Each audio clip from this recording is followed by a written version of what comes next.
할렐루야. 사람은 누구나 이력서를 써본 적이 있을 것입니다. 이력서는 나는 과거에 이런 일을 했고, 또 나는 이런 분야에서 연구했고, 그리고 상을 받았으며 이런 일들을 적는 것이 이력서입니다. 성도는 어떻게 보면 이력서를 매 순간 작성해서 사는 존재라고 생각합니다. 언젠가 우리가 하나님 앞에 서게 될 때 하나님의 책에 우리가 살아온 모든 것들이 다 기록이 될 것입니다. 여러분들의 발자취마다 그냥 없어지는 것이 아니고 하나님께서 다 기록한 대로 그날에 상 주실 줄 믿습니다. 본문은 다윗의 이력서입니다. 나는 이렇게 살았다.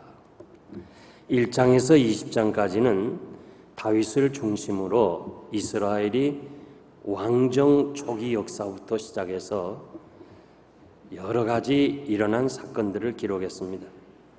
이제 21장에서부터 24장은 그 역사 안에 누락된 사건들을 기록했는데 21장, 22장은 비교적 다윗이 통치하기 시작할 때이고 23장, 24장은 다윗이 노년에 기록된 것이라고 우리는 그렇게 알고 있습니다.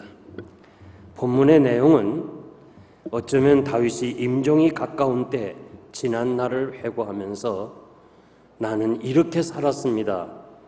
하나님께 감사하고 찬양하는 내용입니다. 다윗은 허탄한 이 세상의 부귀와 영화만을 추구하다가 마지막에 사라져가는 세상의 군왕들과는 다른 삶을 살았습니다.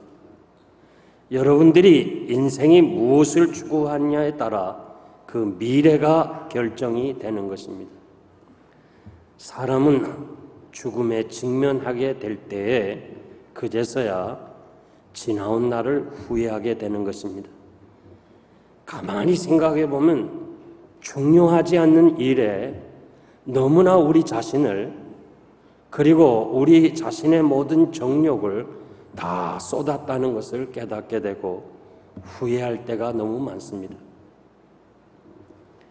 항상 하나님의 일에 대해서는 선한 사업에 대해서는 언젠가 때가 되면 나중에 시간이 있으면 환경이 좀 변하면 그때 가서 하겠다.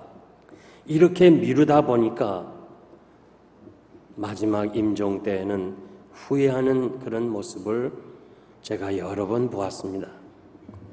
내 생의 마지막 한 달이라는 책에 있습니다. 캐리숙 목사님이 그의 아내와 함께 쓴 책인데 이 목사님은 목회자 세미나를 하면서 목사님들에게 다 그 일기장을 하나씩 나눠주면서 만약에 목사님들이 한 달만 살 수 있다면 어떻게 살 것이냐, 하루를 어떻게 보낼 것이냐 일기장에 적으라고 그랬습니다. 결과는 목사님들의 생애가 삶이 달라졌다는 것입니다. 여러분, 만약 여러분들이 한 달만 산다, 의사가 이제 당신은 한 달만 살 수밖에 없습니다. 주변을 정리하십시오 한다면 여러분 어떻게 그 한 달을 보내겠습니까? 책의 저자는 우리가 만일 한 달만 사는 것이라 알고 그렇게 생애를 산다면 우리의 생애는 후회가 없을 것이고 여한이 없을 것이라고 그렇게 얘기를 합니다. 후회가 없는 삶, 나는 여한이 없다, 나는 만족하다, 감사하다, 이렇게 고백하고 세상을 떠난다면 그는 성공적인 삶을 사는 거예요. 후회가 없어야 돼요. 그래서 우리도 어떻게 살면 이 다윗이 임종이 가까운 노년에 나는 이렇게 살았습니다, 나는 이런 사람입니다 고백할 수 있도록 오늘 본문을 통해서 배우기를 원합니다. 첫째는 다윗은 자기를 소개하면서 하나님이 높여준 사람이라고 그랬습니다.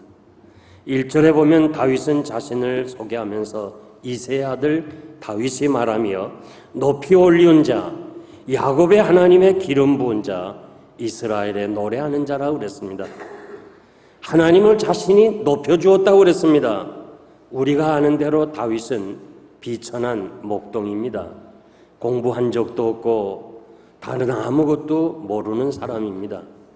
애굽의 문헌을 보면 당시에 목축업을 하는 사람은 가장 비천한 사람, 그 사람들하고는 같이 음식도 먹지 않았다는 그런 문헌이 있습니다.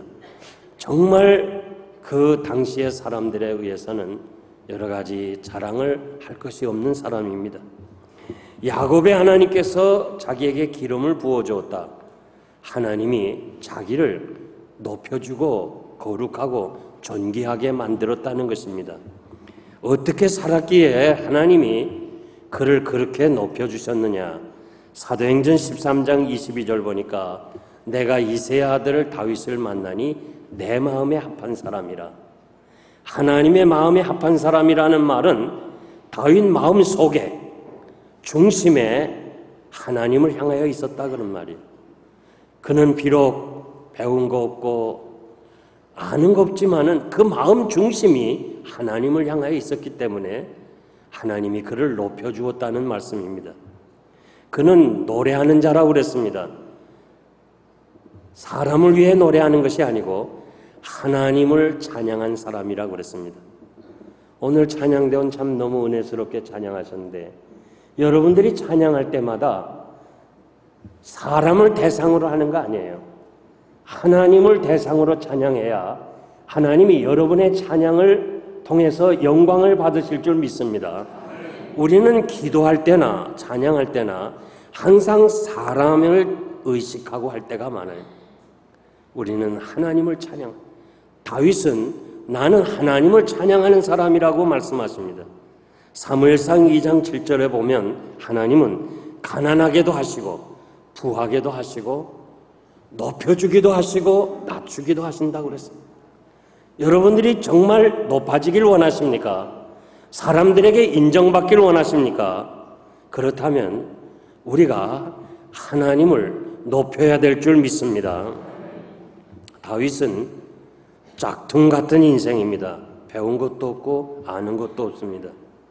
사무엘이 이새의 집에 가서 기름을 부으려 할 때 아버지 이새는 8 아들이 있는데 7 아들은 데리고 오고 다윗은 데리고 오질 않고 너는 양이나 지켜라. 아버지가 볼 때도 다윗은 별 그렇게 인정을 하지 않았다고 저는 생각합니다.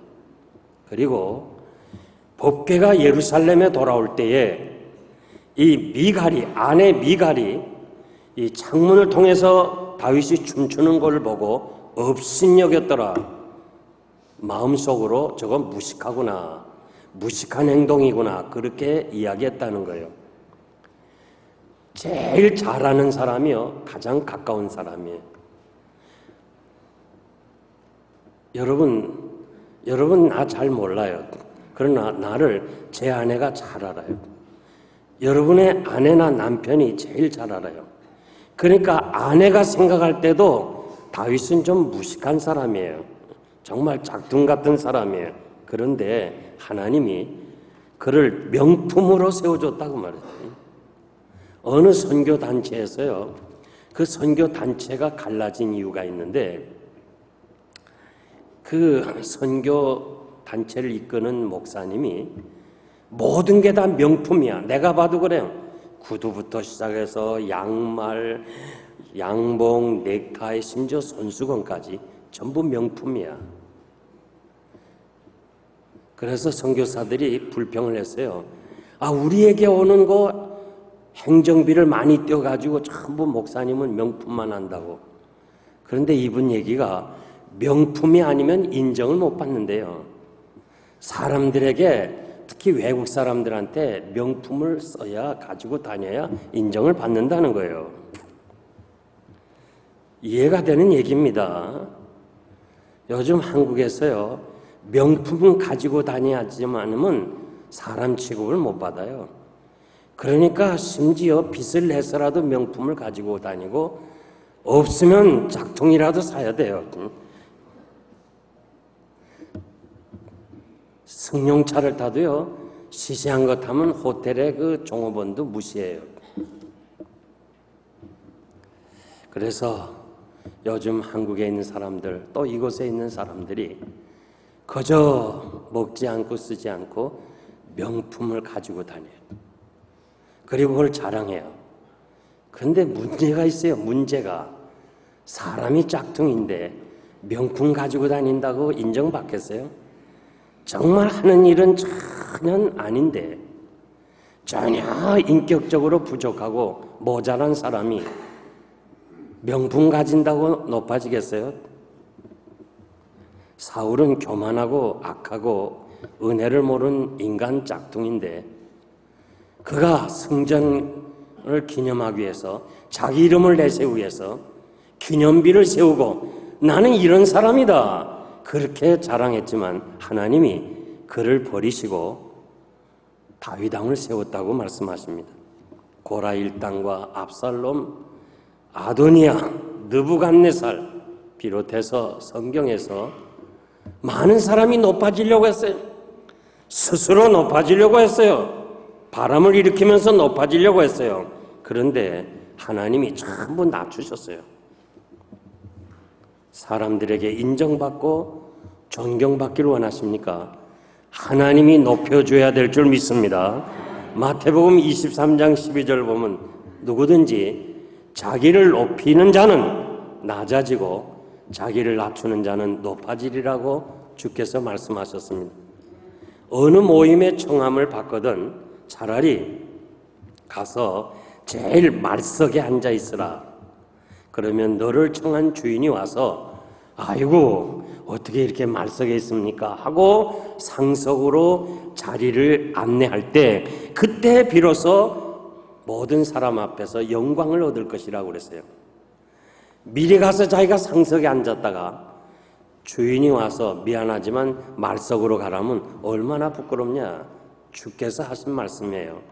야고보서 4장 10절 말씀 보면 주 앞에서 낮추라. 그리하면 주께서 너희를 높이시리라. 믿습니까?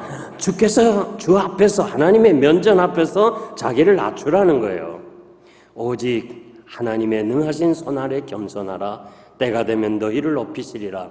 오늘도 하나님의 능력의 손이 전능의 오른손이 이 세상을 다스리시는데 이 하나님의 손 앞에서 우리가 낮아지면 하나님이 여러분을 높여주시겠다고 말씀하시고 계십니다.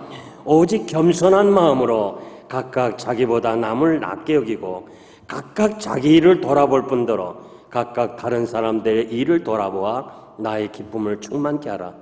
너희 안에 이 마음을 품으라. 곧 그리스도 예수의 마음이니 그는 하나님과 근본이 본체셨지만은 하나님과 동등됨을 취할 것을 여기지 아니하시고 오히려 자기를 비워 종이 되셨고 사람과 같이 되었고 사람의 모양으로 나타나셨으며 자기를 낮추시기까지 죽기까지 복종하셨다. 겸손의 중요성은 예수 그리스도의 마음입니다. 죽기까지 낮추신 것입니다. 성경을 볼 때 하나님이 사용하신 사람은 딱 하나 있어요.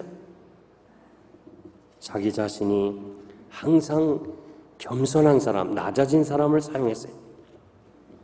주님이 제자를 선택할 때에 그 사람들 보면 하나같이 잘난 사람이 없어요. 사도 바울은 고린도 교회를 향해서 형제들아 너희 부르심을 보라.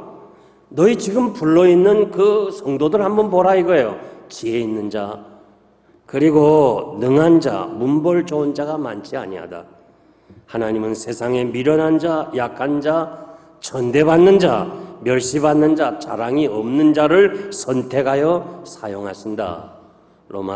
고린도전서 1장 26절 이하의 말씀입니다. 왜 하나님께서 이렇게 연약하고 보잘것없는 사람을 들어서 사용하시느냐?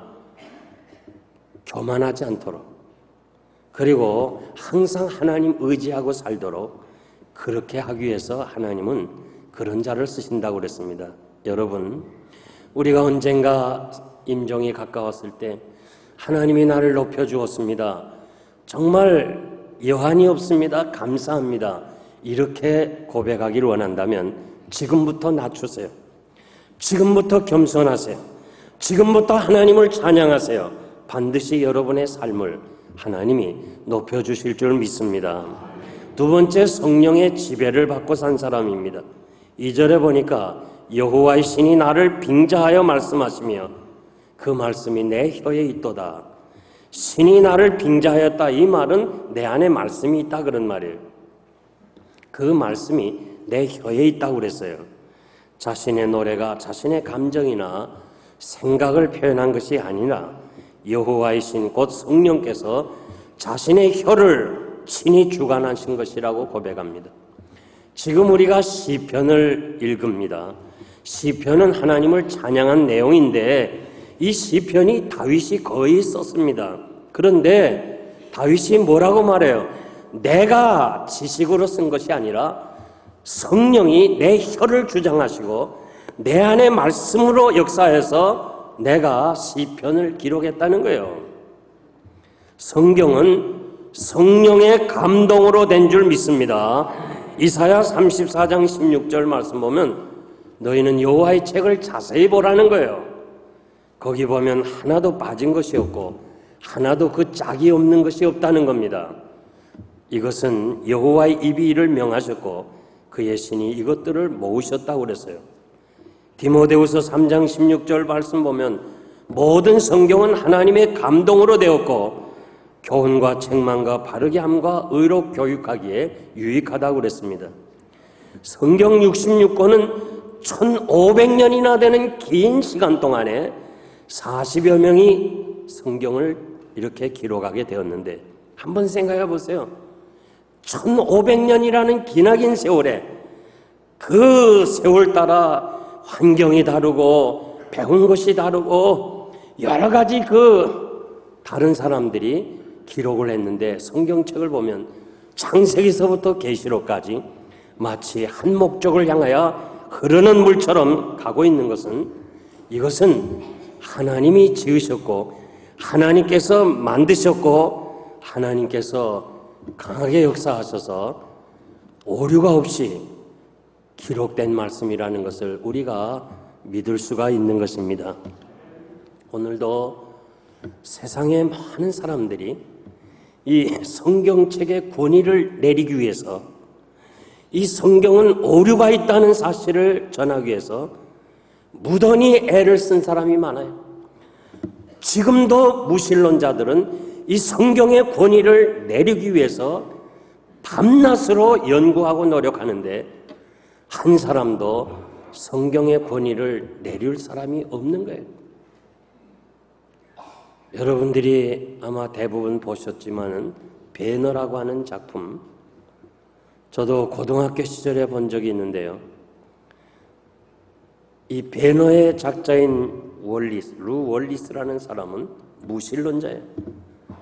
그는 어떻게 하든지 기독교를 좀 매장시키고 성경은 하나님의 말씀이 아니다, 사람이 쓴 오류가 있는 책이다, 이 사실을 작가로서 전하기 위해서 이 성경을 정독하고 또 읽고 또 읽으면서 성령의 감동을 받은 책이기 때문에 누구든지 이 성경책을 읽고 들으면 성령이 역사하는 거예요. 사람을 변화시키는 거예요.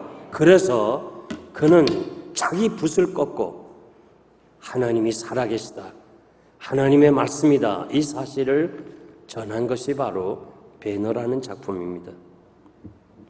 에베소서 5장 18절 말씀 보면 술 취하지 말라, 이는 방탕한 것이고 성령 충만을 받으라, 대등하게 나서.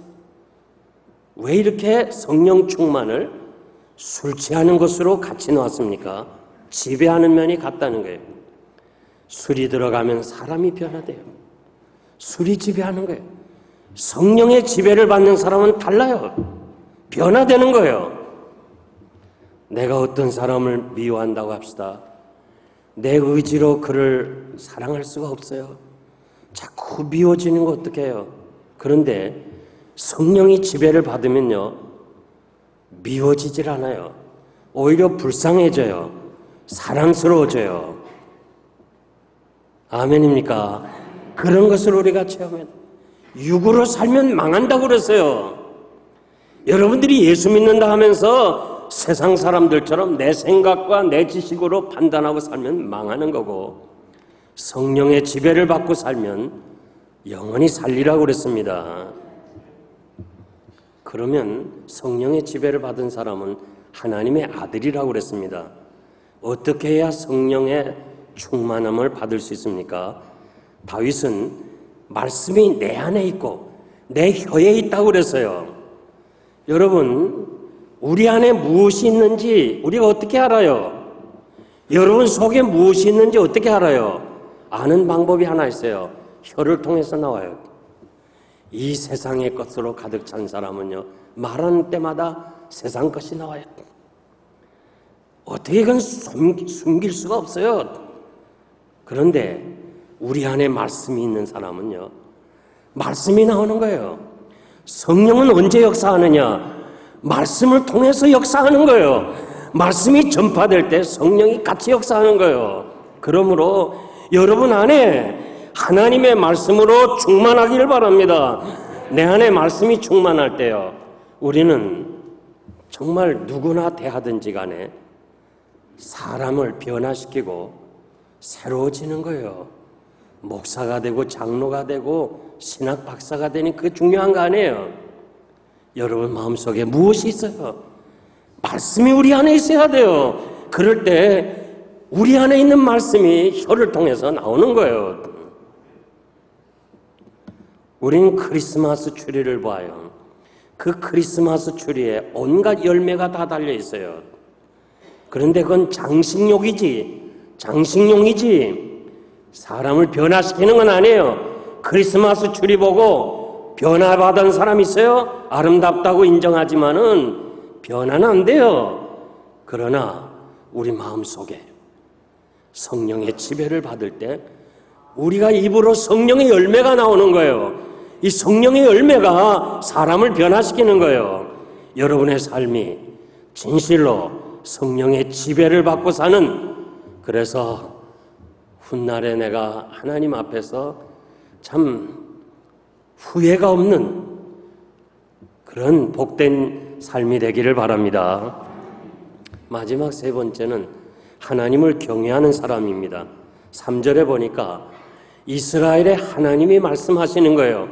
다윗, 너는 나를 경외하는 사람이고 나를 경외함으로 통치를 했다고 그렇게 인정을 받았습니다. 본문에 보니까 다윗이 어떻게 살았는가를 볼 수 있습니다. 그러면서 여호와를 경외한 다윗에게 하나님이 축복하시는데, 돋는 아침의 빛 같고 구름 없는 아침 같고 비후의 광선으로 땅에서 우미 돋는 새풀 같으리라. 뭐예요? 무엇인가 새롭고 소망이 넘친다는 거예요. 돋는 해, 이 히브리 사람들에게 돋는 해는 축복입니다. 돋는 해가 있고 지는 해가 있어요. 그런데 여호와 경외하는 사람에게는 돋는 해라는 거예요. 가면 갈수록 더 좋아지는 거예요. 가면서 성공하는 거예요. 부부가 서로 살면서 사랑이 더 깊어져요. 자녀들이 더 하나님 앞에서 복을 받는 거예요. 얼마나 좋아요. 처음보다 나중이 더 좋아져야 돼요. 사사기 5장 31절에도 보면 주를 사랑하는 자는 해가 힘있게 돋음같다고 그랬어요. 잠언 4장 18절 말씀 보면 의인의 가는 길은 돋는 햇볕과 같다고 그랬어요. 점점 빛나서 원만한 광명에 이른다고 그랬습니다. 아침에 구름이 없어야 돼요. 아침에 일어나세요. 구름이 꽉 껴있으면 해를 볼 수가 없어요. 이 페루 리마에 가면 그 리마 수도에는요, 해를 한 2, 3개월 못 볼 때가 있어요. 그러니까 아침인지 낮인지 저녁인지 분간이 안 돼요. 뿌예요. 얼마나 불행한 거예요. 구름 없는 아침. 여러분 구름 없는 아침 봤어요? 어젠가 보니까 구름이 없어요. 파래요. 캘리포니아 가니까요, 야 정말 그 LA 같은 데는 이렇게 스모크 현상이 있지만 제 딸 있는 산호세 가보니까요, 구름 없는 그 하늘, 아유, 너무너무 좋아요. 바로 여호와 경외하는 사람에게 그런 축복을 주시겠다고 그랬어요. 비가 온 후에 움이 돋는 그런 삶이 여호와를 경외하는 자에게 주신다고, 그리고 다윗이 받았다고 고백을 합니다. 시편 128편에 보니까 여호와를 경외하는 자는 어떤 복을 받느냐? 내가 수고한 대로 먹을 것이라. 내가 복되고 형통하리라. 수고한 대로 먹을 것이라. 뭐예요? 건강의 복을 약속했어요. 여러분, 정말 앉아서 누가 밥 먹여주는 그런 삶을 살면 안 돼. 수고하고 먹는 것이 축복인 줄 믿습니다. 난 정말 언제 이렇게 남이 좀 해주는 밥을 먹고 있을까? 앉아서. 그렇게 조금이라도 생각지 말아요. 그래, 너 앉아서 먹어라. 정말 불행합니다. 저는 기니드 양로원에 가면서요, 그 많은 사람들 보면서 하나님, 난 이곳에 오지 않고 그냥 말씀 전하다 가고 싶습니다. 앉아서 누가 주는 거 그거 좋지 않아요? 여호와를 경외하는 사람은요, 수고하여 얻는 복을 받는다고 그랬어요. 건강의 복이에요. 그리고 내 집 안에는 결실한 포도나무 같다. 여러분, 포도나무 그 포도 열매 본 거 보였어요? 야, 주렁주렁 열리는 거요. 너무너무 아름다워요. 너무너무 아름다워. 아르헨티나에 가보면요, 그 포도나무가 이렇게 많아요. 포도밭이 있는 그 지역에 가보면요, 집집마다 그냥 포도 이 열매 맺었는데요, 지나가는 나그네가 따먹어도 괜찮아요. 그건. 정말 여러분들이 포도를 마음대로 먹고 싶으면 거기 가면 돼요. 근데 좀 여비가 비싸서 그렇지만은, 뭐 포도가 너무 많으니까요, 인심이 좋아요. 여호와 경외하는 사람은요, 부부가 볼 때 그렇게 본데도요, 아내가 참 아름답다. 아름다운 거예요. 남편이 아름다운 거예요. 상에 둘러먹는 자식은 어린 감람나무 같다. 난 그 성지에 가서 알았어요. 이스라엘 땅은요, 광야이기 때문에, 사막이기 때문에 나무가 없어요. 유일하게 그늘이 있는 나무는 감람나무예요. 그 그늘 밑에 누가 있느냐? 노인들이 앉아서 장기를 띄고 서로 이야기를 해요. 제가 그걸 보면서, 아, 이거구나. 바로 여호와 경외하는 사람의 받는 복이 이거구나. 노년에요, 자식의 그늘 밑에 산다는 거예요. 얼마나 좋아요. 아멘 하는 사람만 복 받으세요. 정말이에요. 여러분들이 여호와 경외하는 사람은 돋는 햇볕 같이. 이 이스라엘 사람들은요, 햇빛을 안고 가는 걸 아주 축복으로 여겨요. 돋는 햇볕 같고. 비가 온 후에 맑은 하늘, 구름 없는 맑은 하늘과, 그리고 땅에서 돋는 그런 소망이 넘친다. 이것이 바로 여호와를 경외하는 사람이라고 그랬어요. 이렇게 큰 축복이요, 나와 관계가 없으면 무슨 소용이 있어요? 5절에 보니까 다윗은 내 집에 하나님께서 이런 복을 주셨다고 그랬어요. 여러분, 여러분의 집에 다윗과 같은 축복이 함께 하시기를 바랍니다. 왜 다윗이 이렇게 자기가 하나님을 높이면서, 그리고 어떻게 하든지 하나님을 경외하면서 살았는가? 그것은 6절, 7절 보니까 악인의 결과를 알았어요. 악인이 아무리 번성해도 가시나무 같고 결국은 땔감밖에 안 되는, 불에 다 없어진다. 이걸 알았기 때문에, 그 악인들의 결과를 알았기 때문에 그는 악인을 따라가질 않았어요. 그래서 어떻게 하든지 하나님을 높이고 성령의 지배를 받고, 그리고 자신이 하나님을 경외하면서 살았습니다. 그리고 우리들에게 이렇게 말해요. 의인의 가는 길은 여호와께서 인정하시지만 악인의 길은 망한다고 그랬어요. 여러분, 악인의 형통을 부러워하지 마세요. 의인의 길을 사모하세요. 악인의 길을 쫓아가지 말아요. 죄인의 길에 서지 말아요. 오만한 자, 하나님이 없다 하는 자들과 같이 앉지 말라는 거예요.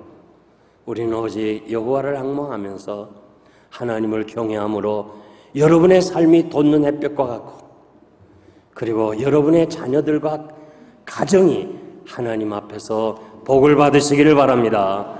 이제 말씀을 맺겠습니다. 한 유명한 골프 선수가 사우디아라비아 왕의 초청을 받고 이렇게 한 주일 이상을 같이 골프를 쳤습니다. 골프 치는 사람은 알지만 자기보다 실력이 좋은 사람하고 치는 것을 좋아하잖아요. 그래서 이렇게 같이 즐겁게 보내고 비행기를 타는 데까지 마중을 나갑니다. 이 아주 전세 비행기를 보내서 유명한 골프 선수를 초청했습니다. 그리고 가는 길에 왕이 이렇게 말해요. 정말 바쁜 시간을 내서 나와 같이 즐거운 시간을 갖게 된 걸 고맙다. 그러면서 무슨 소원이 있느냐 이렇게 얘기했어요. 소원을 들어주고 싶다.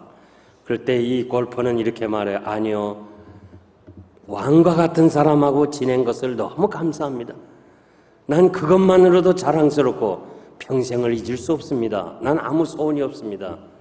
그래도 왕은 욕을 하는 거예요. 이 사우디아라비아의 문화는 왕이 얘기하면 무조건 들어야 돼요. 그래서 할 수 없이 골프채를 하나 원합니다 그랬어요. 그랬더니 알았다고. 그러면서 이 선수는 비행기 안에서 혼자 생각해. 혹시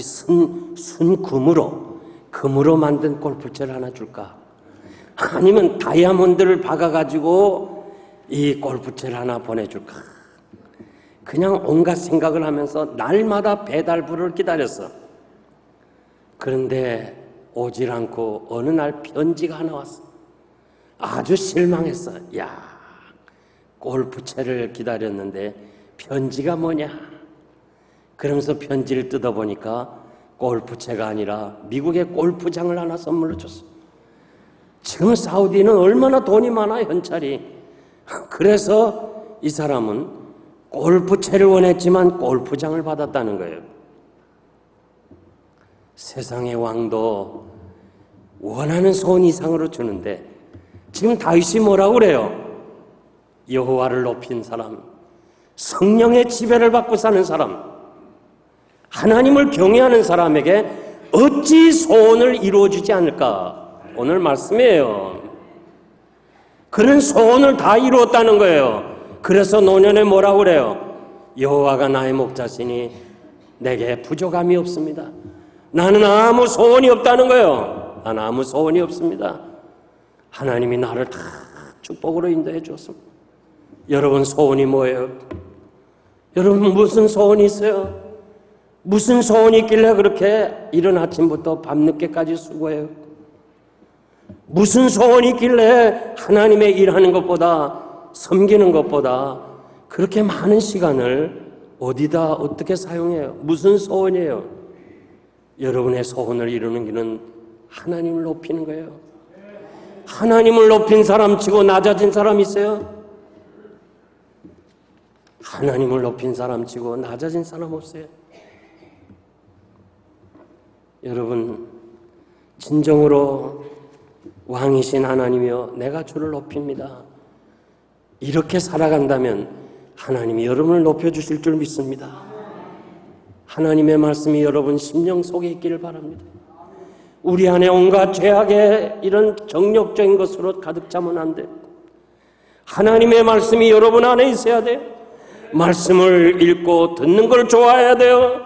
그래야 우리 입을 통해서 하나님의 말씀이 나가고, 그래야 성령의 지배를 통해서 여러분의 가는 곳마다 성령의 열매가 맺어지는 거예요. 그리고 하나님을 경외하는 자에게는 하나님께서 마치 돋는 햇빛처럼, 그리고 비가 오다가 움이 돋는 이 팔레스타인 땅에 있는 사람들은요, 이상 더 축복이 없어요. 나와 내 집이 영원히 하나님 앞에 복을 받는, 지금까지는 어떻게 살았든지 간에 여러분의 이력서를 다시 찢어버리고 이제 남은 나의 이력서는 진정으로 다시 써야 돼요. 하나님을 높이고 성령의 지배를 받고 여호와를 경외하면서 사는 여러분의 삶이 되시기를 바랍니다.